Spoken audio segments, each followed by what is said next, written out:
About 8 years ago, Mazda introduced an all-new version of the CX-9, a vehicle that was designed to push the brand further into the premium vibe. Well, for 2024, Mazda is looking to elevate themselves even further with this model. This is the all-new 2024 Mazda CX-90, a replacement for the CX-9 in the lineup, and unlike its predecessor, this vehicle is built on a rear-drive architecture. It introduces two new electrified powertrains, including the first ever inline six for Mazda, and it also introduces up to 8 passenger seating capacity, which is going to be really great for all you families out there. So today, as you can see, I'm out here in Malibu, California with the all-new CX-90, so let's go ahead and take a first look.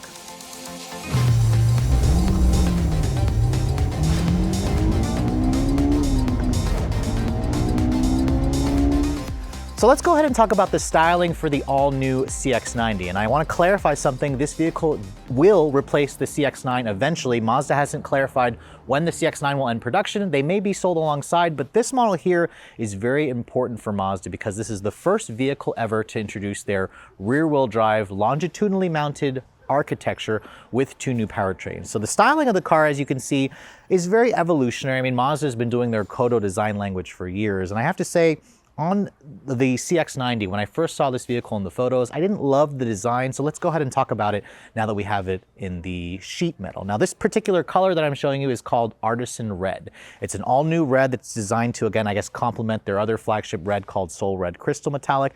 Unfortunately, it's really sunny and kind of rainy here in California, so the sunlight isn't able to show off all the complex details and shine and shimmer in the paint, but Mazda says, again, it's going to have that same kind of glow that you find from Soul Red Crystal. You have an updated version of their 5-point Mazda grille. You can see this model here, I believe, is a Premium Plus trim, although they haven't really confirmed that.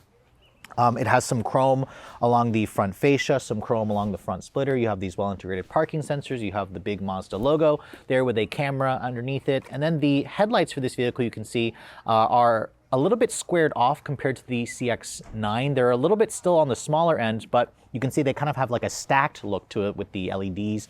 These are full LED headlights. You have an LED daytime running light that now kind of goes into the actual grille over here. This is also where the LED turn signal is.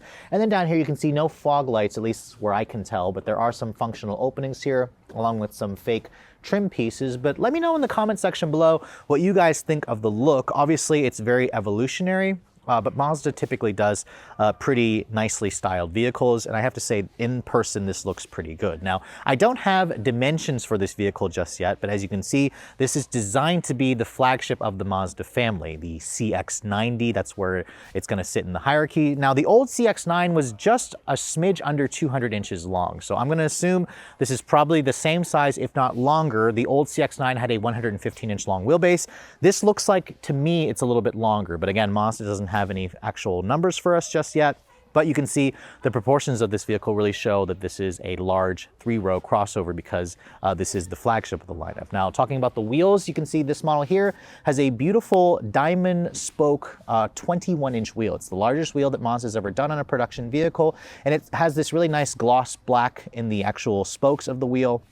It's riding on a 275 with 45 series tires. So the tires on this vehicle are about 20 millimeters wider versus the old CX-9, which is again going to give us more grip. Remember, Mazda wants to push this car into the premium space to compete with vehicles like the Acura MDX, the Volvo XC90, the BMW X5, the Mercedes-Benz GLE, and of course the Audi Q7. Now, looking over here on the fenders, you can see there's a badge here and a little piece which tries to make it look like an air intake, but it says inline 6 here because remember, this has the inline 6 powertrain with their M hybrid boost 48-volt mild hybrid system, which I'll talk about the powertrain later on, and I'll show you guys the PHEV model. Over here on the rest of the profile, you can see chrome window trim along the windows. You have chrome for the roof rails, chrome on the lower side skirts, and then also the fender, the wheel arches, you can see are body colored, which I really like. Mazda typically has been doing a little bit too much cladding on some of their models like the CX-30, so you can see here this kind of gives it a more premium, clean, and finished look. Now coming around the rear of the vehicle, this is where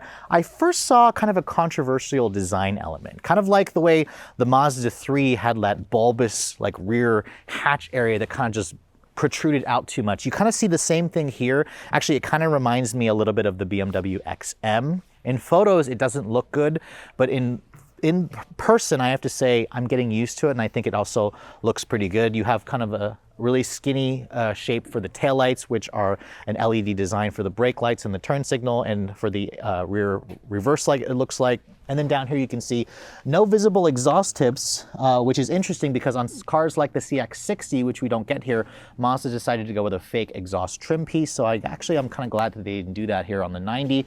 You have these rear integrated parking sensors, and then you also have this eSkyactiv G badge. So that's how you know that this is the twin turbo or the turbocharged inline six. The plug-in hybrid model will have an eSkyactiv PHEV badge. Now, sadly, I can't open up the trunk of this model here, so let's go ahead and switch over to a different car where I can show you guys the trunk and the interior. So I couldn't open the trunk on the first one that I was showing you guys, but I can on this. It's an identical vehicle. Now, sadly, I don't have actual figures for the capacity yet for this new CX-90, but as you can see, the car is, Mazda tells us, bigger on the outside, so I expect it to have more space, and this looks pretty comparable to a lot of the competitors. I'm talking about things like the Toyota Highlander, the new Honda Pilot, the Subaru Ascent. The old CX-9 had around 15 cubic feet of space. This definitely looks like it has a little bit more space. Underneath here you can see there is a little bit of storage, and then thankfully Mazda does give you a temporary spare tire so you don't have to deal with a fixed flat kit. Now, some competitors like the Palisade offer a power folding third row, so I'm surprised to see Mazda doesn't do that, but you can see when you fold down the third row it gives you a pretty flat floor, and I would say this is pretty much competitive in terms of space. You can also fold down that second row, but again, this is a very early build. I don't have the final specs, but we should be having those specs for you in the next couple of months. So as Mazda's flagship vehicle and the first car to be on their new premium rear-wheel drive architecture, you expect the interior to have a feel of a luxury car. And I have to say, stepping inside, the first thing I noticed, the door has a really nice solid sounding thunk. Remember, this is an all-new rear drive biased architecture. And the interior in this vehicle definitely feels familiar. It looks like a straight evolution from the CX-9. However, as you can see, Mazda has really elevated themselves in terms of the technology. The screens in this vehicle, you can see this is the first Mazda to have an all-digital 12-inch display here in the IP, which is also customizable. And then you also have a 12.3-inch display here for the Mazda Connect head unit. Now, it does have, from what they tell us, wireless Apple CarPlay and Android Auto, and it is a touchscreen when you have it only in the Apple CarPlay or Android Auto function. However, it is only a stationary touchscreen, so if I would try to touch it while you're moving in CarPlay, it won't be a touchscreen. You have to use the command controller, and then if you want to go through the Mazda system here, you have to use the command controller. So I really wish Mazda would just go all in on touchscreens, but as you can see, the screen itself is placed a little bit further inward, so it's a little bit of a far reach. But let's go ahead and talk about the interior materials. Now, first of all, these seats. You can see this has the kind of parchment Napa leather with this kind of really beautiful design to it in the center right here. You have heated and ventilated seats. You have, I believe, 12-way power front seats as well, with two-person memory over here on the driver's side. In terms of the door panels, you have a soft touch injection molded plastic. Remember, these are also really early prototypes. There's some beautiful light wood grain trim with some metal trim. You also have this really beautiful kind of interesting fabric material here, which kind of resembles almost like a book or paper weaving, from what Mazda tells us. It has a really cool design to it. You also have some soft touch injection molded plastic materials up there. And then the steering wheel, you can see this is a new steering wheel design for Mazda. It has paddles on the wheel. You have your usual buttons and whatnot. It definitely looks like an update of the steering wheel that you find in the CX-50. And then you can see here, this model here also has a power tilt and telescoping wheel. So that's something you don't typically find in this segment of vehicle. So I really like how Mazda is, elevating themselves further and making this car feel more premium. Now, in terms of the center stack here, you can see this is a very wide console. However, it also looks really nice. You'll have buttons here for your tri-zone climate control, and then you also have, you can see here, actual buttons for your heated and ventilated seats, a heated steering wheel. I like how Mazda is still doing that with traditional knobs and buttons. They haven't gone to a touch capacitive control unit like on some Kia and Hyundai products. And then you can see here, this area here, this houses your transmission, or the transmission selector. This is for the 8-speed auto. You have a drive mode selector here, which is a very sturdy feeling knob, along with the Mazda Connect head unit, electronic parking brake, and then you can also push this button here. It gives you the full 360 camera, which Mazda also offers a see-through view capability, where it's not working now, but you should be able to kind of see a transparent view here over the vehicle. But you can see here the camera quality, the resolution has just gotten a lot better. But again, this is a very early pre-production model, so some of these aren't actually working when I'm trying to use the controls over here. Now, this is also the first Mazda that I'm seeing with a digital camera review mirror. You can see this offers a really crystal clear view in case you have things that are taking up the view out back. You can see there, if you don't want to use the camera, you can kind of flip that and it goes back to a traditional rear view mirror. Over here on the center console, you can see it still opens up in two different ways. There are two USB-C charging ports. This is a little bit shallow, surprisingly, but Mazda also tells us there is some beautiful ambient lighting in here, and I find these seats to be pretty comfortable and supportive, which is nice. And then you can see above me here, this model also has a panoramic sunroof, which is something that the CX-9 didn't offer, and it does go into the second row, but it's not quite as large as what I've seen from some competitors. So overall, the space up here feels nice. You have all the tech that I could want. I am very anxious to play with the actual finished software for the infotainment system. But overall, it's definitely stepping in that right direction. Let's go ahead and hop into the second row of this vehicle and see what the space is like. Now, my editor is kind of getting out and trying to show you guys the shot, but you can see this model here is, I'm not entirely sure what the trim level is, but it does come with the captain's chairs here, which, as you can see, the old CX-9 was a little bit tight in terms of rear seat legroom. I think they said it had 39.5 inches. However, it felt less roomy in person. This definitely feels pretty similar to me.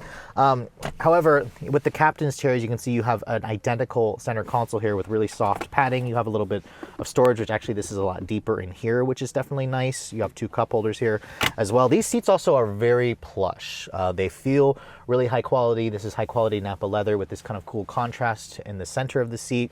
And then you also have some really nice touches back here. So you can see the door panel is a soft touch injection molded plastic. You have wood, more of that really cool fabric material in the door panel. And then there's also a manual rear seat sunshade, which is great. And then if you look over here on the center stack, you can see you have rear seat air vents, two USB-C charging ports, and you can see here heated and ventilated seats in the second row. So that was something that typically the Koreans, Hyundai and Kia only offered. So now you can see Mazda is really stepping up their game, which is going to give, buyers who are looking for that premium vibe exactly what they want. Now, let me hop into the third row of this vehicle. You can see you pull that lever and it allows you to push the seat forward. Now, the old CX-9 didn't really have that much space in the third row. It was a little bit tight. Now, this new version, let me get back here. Now, I'm 5'7", so I'm not the tallest person.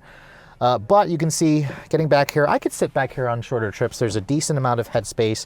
The floor legroom seems okay. On a shorter trip, I'd be fine. But what's really nice is there are rear seat air vents back here, and then you also have two USB-C charging ports. Now, you're also probably noticing this model here is a 6-passenger version. Now, Mazda says that you can also get this car with up to 8-passenger seating, but you can see there's only 2 seatbelt positions, so you can only fit 2 back here. Now, obviously, I don't have that model here with the 3 across for the third row. Mazda says it's going to be available, so I'll be curious to see how that looks. But the fact that the third row definitely feels like it has a little bit more space, and it also has some nice touches in here, definitely is going to make this more appealing for those of you who are actually looking to put adults in the third row.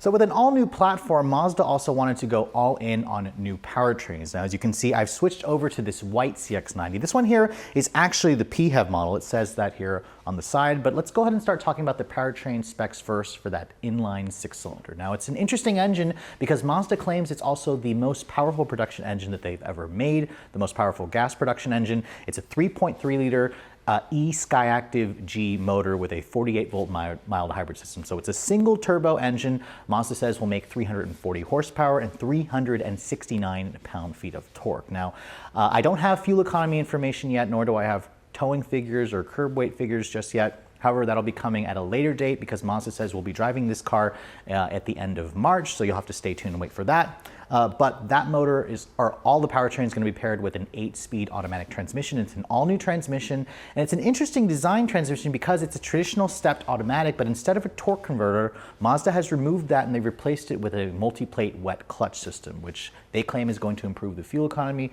and improve the performance and the shift quality. That should be the standard engine, and it pairs really well, or it goes up really nicely against competitors like the BMW X5 and the Audi Q7. Now, this model here is the PHEV model, the plug-in hybrid version. And this is going to be an interesting choice in the segment because really there aren't really too many out there, but instead of the inline 6, it's going to pair a 2.5-liter naturally aspirated 4-cylinder with direct injection. They call it e-Skyactiv PHEV. That's what the badge on the back says. It's also paired with an electric motor that's sandwiched between the 8-speed automatic transmission. That's going to allow this vehicle to have electric-only range. We don't have that range figure yet, but the power figures are 323 horsepower and the same torque as the inline-six, 369 pound-feet of torque. The battery capacity is 17.8 kilowatt hours. So I'm going to suspect this car, when it gets its final EPA rating, should be around 30 miles or so of electric-only range, which should be enough for most drivers. Their all-wheel drive system is going to be standard on both powertrains. So there is no rear drive version of this car, but sadly I can't show you guys under the hood. These are really too early prototypes, so Mazda doesn't want me to open the hood for you guys yet. But the engines are going to be mounted longitudinally. Now, when it comes time to charge this vehicle, as you guys see, I want to point out the PHEV badge again. The charge port door is over here on the rear passenger side, which is different, obviously, from the fuel tank door, which is on the other side. But as you can see here, this vehicle has the J1772 plug connected to it. It has a 7.2 kilowatt onboard charger, which means I don't have official figures on how long it's going to take to charge, but this powertrain is similar to the one that's in the CX-90 plug-in hybrid that's available in Europe, and that takes roughly 2.5 hours to charge or so.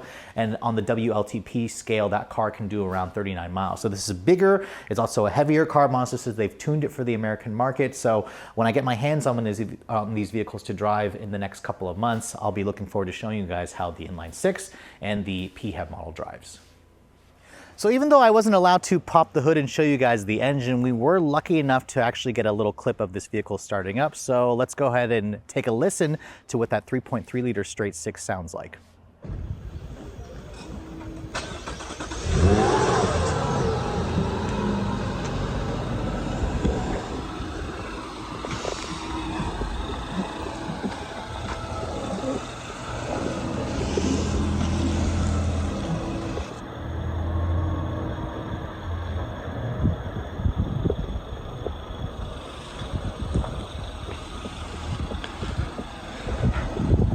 So with Mazda continuing to push themselves further and further into the luxury space, they definitely needed to introduce a new family of vehicles that would help them do that. And after finally seeing the all-new CX-90 in person, I'm pretty pleased with what Mazda is offering here. Love the fact that they're doing a rear drive biased architecture. I love the fact that they're offering 2 new electrified powertrains, including that lovely inline-six, which I'm very much looking forward to driving. And in terms of the styling, this is obviously an evolution of their Kodo design language. Let me know in the comment section below what you guys think of the overall design. I think the interior, however, is a winner in terms of the luxury feel. I'm going to have to wait until I test out the software and the infotainment tech, but I'm really happy to see what Mazda is doing here. Now, if you guys are interested in getting your hands on the all-new CX-90, I will be driving this car again at the end of March, so be sure to come back in April. We'll have a first drive review of this model here and, of course, the PHEV version. But Mazda wasn't quite ready to talk about pricing, but they did say that this model will be going on sale in the spring of this year. So you're going to have to wait probably like 3 to 4 months. And then, again, didn't talk about pricing, but let's go ahead and talk about the pricing of the CX-9. That starts at 39 grand and goes up to about $50,000. Obviously, with this car moving to a more expensive and premium rear drive architecture, I'm expecting it to get more expensive. So I'm going to go ahead and go out on a limb here and speculate that this car will probably start in the mid $40,000 range, 45-ish, and maybe go up to 60,000. I'm only getting that number from cars like the Acura MDX, which starts at around $49,000 and goes up to mid $60,000. I'm not entirely sure Mazda can get away with charging those kind of pricing just yet, but hey, let me know in the comments below if you guys would pay that, especially if Mazda wanted to charge over $60,000 for a fully loaded version like this. But with all that said, hope you guys have enjoyed my pretty in-depth view of the all-new 2024 Mazda CX-90. If you're also looking to see the latest cars I'm testing, be sure to follow me on Instagram at Redline_reviews, like us on Facebook, and as always, guys, please keep subscribing to the Redline Reviews YouTube channel for all the latest reviews. Thank you so much for watching. I'll catch you all in the next video.